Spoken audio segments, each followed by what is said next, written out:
Drake's album. It's starting right now. Let's go.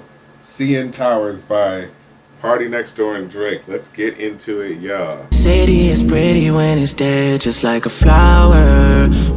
Pretty city when it's dead, like a flower. Trying to go emo on us. I'm sorry, just the first lyric is so try hard. What? I'm sorry, you just jumped out with that. The city is pretty when it's dead, just like a flower. Flowers, dead flowers.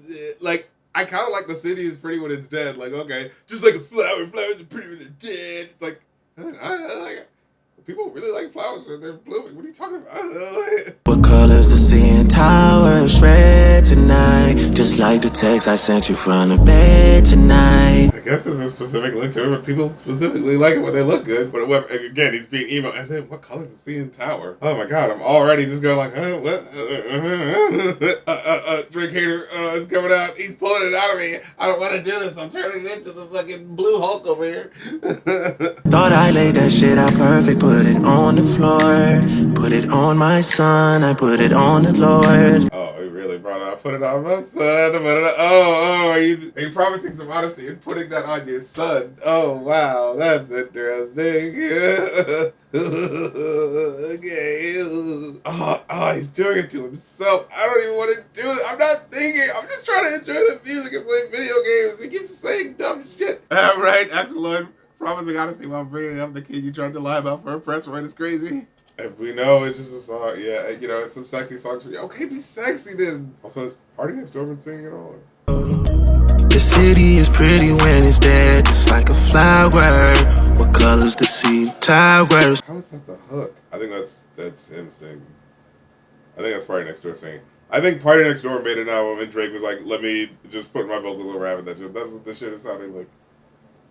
Like, they're just so the same. They're not doing anything different. You know what I'm saying? It's not like they have, like, different styles. It's just like, oh, yeah, I can almost mistake one for the other because it sounds like they're just, you know what I mean? I have forgiven. I came to the... Okay, that was interesting. The whistling was interesting. Okay, well, here's Moth Balls.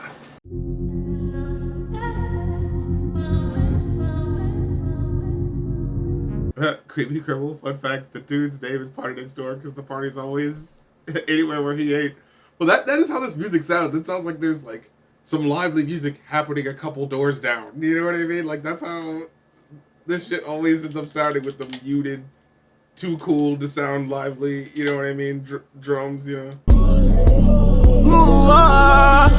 You're doing that thing, you're doing that thing, you're doing that thing, you're doing that thing again. Okay, I like those little vocal flares there. I can hear a party, like, see a little bit. I think Drake can't do that. I think he's more of a lower voice, you know, but like, he doesn't have the worst voice in the world. It's just like not doing anything, you know what I mean, for the most part, you know? It's in a certain place and doesn't really go anywhere for the most part. Something about you, something about, something about, something about, something about you. Oh, there's so many songs called Something About You.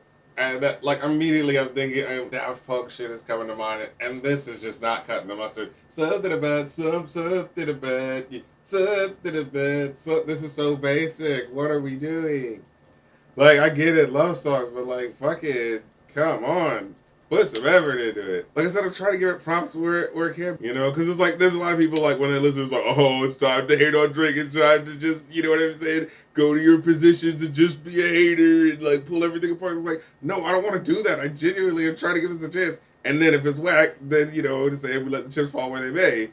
But, like, what am I supposed to be saying in the face of so much of this mediocrity?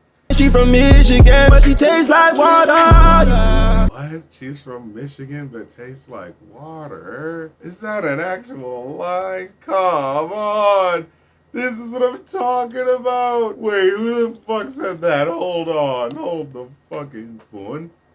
On Moth Balls, no, he actually says this. She from Michigan, but tastes like water. Okay, at least it's Party Next Door singing it, but I mean, it's probably him writing all this shit anyways, but whatever. I know what I'll do to prove that I'm not ghostwriting. I'll do an album with another artist where my flow sounds absolutely indistinguishable from theirs. I know what I'll do to prove that I'm not just, you know, ripping off, like, piggybacking off of someone's popularity and, you know, just making generic shit.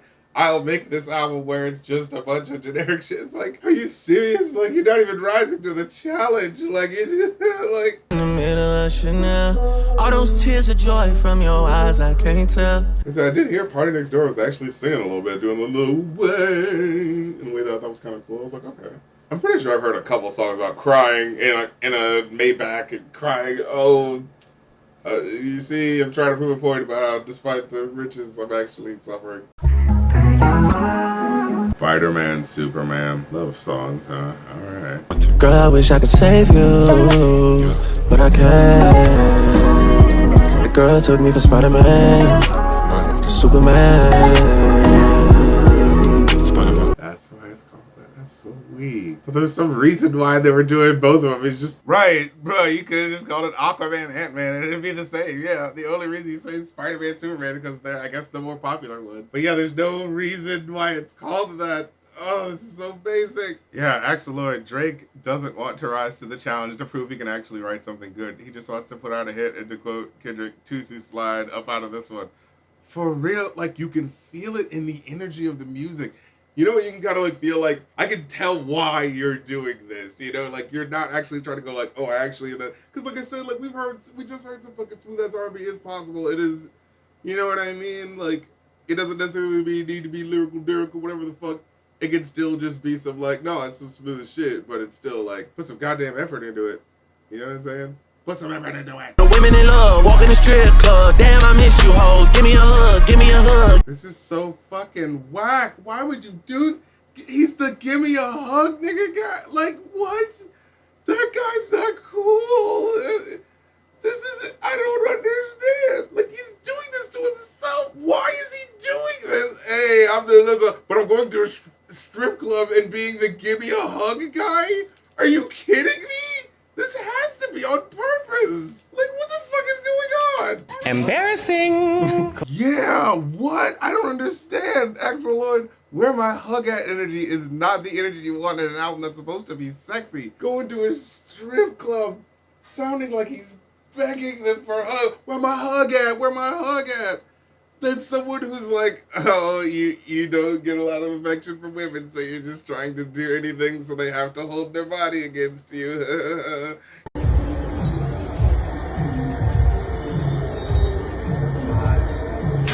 You know, it's like, I cannot believe he's bringing this energy to the fucking some sexy songs for you. Notice they didn't even show their fucking faces on this goddamn album. You know, they're fucking ashamed. They're like, let's get these big ass fucking hoodies so we're not showing our faces for this fucking disgraceful whack shit we're making. Like, come on. Like, I don't want to be able to do that.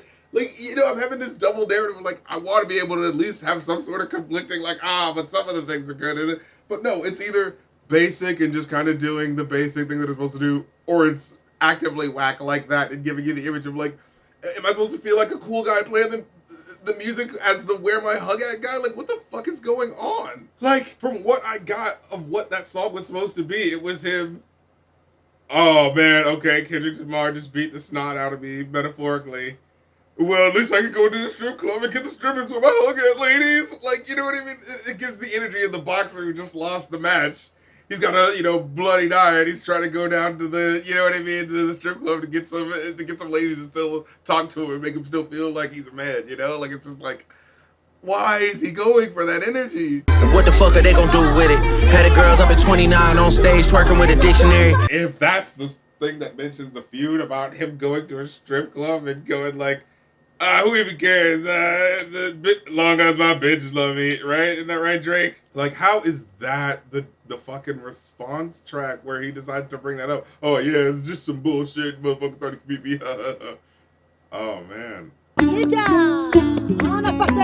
I hear Leah's an actual Spanish dude on there, I think, right? Hey, look, another voice on there. Chino Pacas. Okay, so there's somebody at least. A little bit of flavor in there, but honestly, it's probably like the most lively, flavorful feeling track just because of that, like, extra little flair it's got going on in there, you know? I want to meet your madre. Pay my respects to your padre, mi amor. Yeah, I mean, he's done this stuff like that, and then the Rica, bien loquita, crazy por mi amor, mi amiga. Me Gentle or something like that, and it's like, wait, did you mistitle Mi Gente? Which is like, it's usually, you know, you always hear like, you know, Mexican rappers talking about Mi Gente, and it's like, and you called it Mi Gentle? It's like, what the hell's going on? All right, this is Nokia. This is the hit. Is it Stacy? Is it Becky? Is it Keisha? Is it Anthony? It's not lovey-dovey love song, but it knocks a bit. Yeah. I mean, it's just saying people's names and relying on the Keisha thing again. Didn't you already do the Keisha? Do you love me? Or are you still feeling about Drake like that SpongeBob fish? The one that says, "Oh brother, this guy stinks." I mean, this track isn't too bad. I like this one. Could change your life so easily. I keep begging you to stay, but you're leaving me. We got sticks in the club illegally. I kind of like the affectation that he was doing. Hey, how many hoes in this club? Is it just me and you, my love? I don't mean to call you no hoe. I just heard about the things that you do, my love. I don't mean to call you no hoe. I just heard about the things that you do, my love. How many hoes in this club? Is it really just me, my love? All right, you know, I admire that he admits to calling himself a hoe. How many hoes in the club? I work without caring what happens to either of us. So go back to the club. Go. Is it just me, my love? I got drinks, jokes, sex, and cash. Those are 4 things I can guarantee, my love. Hey. Drinks, jokes, sex, and cash. 4 things I can guarantee, my love. Okay, look. Drake actually got one. He snuck one past me. I actually don't mind this one. I like the affectation. I like that he actually sounds like he's, you know what I'm saying, sounding fun and fancy free. You know what I'm saying on this bitch? Yeah, that was like the one good song off of this whole goddamn thing that actually got me to go like, you know what? Hey, let's set the beef aside. Side mission's over. You know what I mean? Everything else has been, what the fuck is this? Yeah, Creepy Cripple, Meet Your Padre, Nokia, and Die Trying are the decent streak of this album. 3 out of 21 is rough out here. Yeah, it's like even though like Meet Your Padre was still kind of like the awkwardness of it, you know, it was still kind of had some flair to it, you know what I mean, that I couldn't deny. Like, Celibacy, what do you want? Tell it to me. Drop to my knees. There's no end to the same fucking note. Excellent. Said every song on this album just makes me want to listen to Gloria more and more. Honestly, I don't like Gloria as much as like the lovey-dovey sounded song. Honestly, it sounds like she's like yelling at him for a lot of that part of that track. Fuck you. Nigga, what? I gave you life. I breathe the motherfucking charisma in this bitch. I bring the blessings. I gave you power. Nigga, I bring the rainfall. I gave you hustle.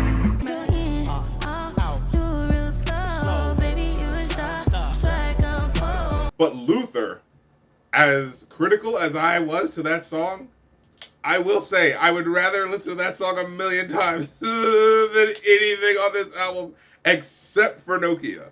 Nokia is the only thing on this album that I would listen to again, because everything else is like, this is all so boring. Like, what the fuck is this? Like, I'm literally thinking, wow, I was so critical of Luther for not being as romantic with the vibes. This is strippers in the club asking, where's my hug at? Yeah, the certified fucking lover boy over here. Like, what is going on? What's really going on? Okay, here's On My Way, OMW. I do not know you deserve it. By the way, this does not feel like a collab album. This feels like sometimes Drake is there. Well, a lot of times Drake is there, and sometimes PARTYNEXTDOOR is there. This is a collab album, and as much as an Insane Clown Posse is a collab album, you know? Because it's like, it's mostly Violent J, and then sometimes Shaggy 2 Dope shows up, you know? Either that, or there's no difference really between their style for a lot of it. And mostly when I can tell the difference with PARTYNEXTDOOR is when he puts a little flair on his voice. It's like, oh, okay. That's something that Drake kind of can't do, you know what I mean? You gave me the sickest hit. You gave me the sickest hit. Like, really? Try not to act like a fan, but you know that I'm Drizzy, you know who I am. Like, grah, for sure. 10 million views in a day. Okay, yeah, I thought this was an Ice Spice. That was an Ice Spice because it had that feeling to it. That. Yeah. Oh my god, Axel Lloyd said, you know what this album is? This is like if the song Way Too Sexy was stretched out for an entire album, minus the cool music video that the song had. No fucking doubt. Yeah, Starman says, it sort of feels like the only qualities for you as an album, at least to a general public eye, have always been the more laughably bad songs, since the album is just so boring besides that. Yeah, absolutely. There was nothing going on in this album other than the wacky, dumb moments. And it kind of feels like are you just relying on that now? Like, just well, at least they'll talk about it. If I can't make music that's actually good, I can at least make it so stupid and leading into my shtick of, like, writing really cheesy shit that at least that can get something out of them. But it's so weird because a lot of the album doesn't really live up to that energy of, like, just trying to be the fun, silly guy who's just willing to say the wacky thing. No, for the most part, he still wants you to take him very seriously and think that he's this really cool guy. So it's just so incongruent. Like, what in the fuck? It just ends on this wet fart of a fucking track. It's been a nice life, money and a bright light. Ain't as bad as people describe. This track sounds like the track before, which sounds like the track before, just a little lighter. You know what I mean? Like, ding, ding, you know, like a little bit of something. It's just like it's not enough. It's not enough. Few track sounds alright, but it's not enough. You know what I'm saying? Like, this shit is not enough to make someone go like, oh, like maybe off Nokia alone. Maybe if that's such a big hit, like that just, you know, carries him. But no to anything else. Come on. Starman said it's lost in its own fucking sauce. Like, I swear he wanted to at least somewhat make an album with substance, and then he just kind of kept overbloating it in hopes to have more hits for the album. That's what it felt like. And that, like, it's so easy to call the game at this point of just like, oh, you're just trying to, like, make enough of this sound that something will hit. And it's like, it's old, you know? Maybe if everyone's too tired to just be, maybe I'll be better off is when I give the album back to listen. Yeah, this shit feels like a bunch of, it's a bunch of fucking lullabies, bro. Yeah, for real.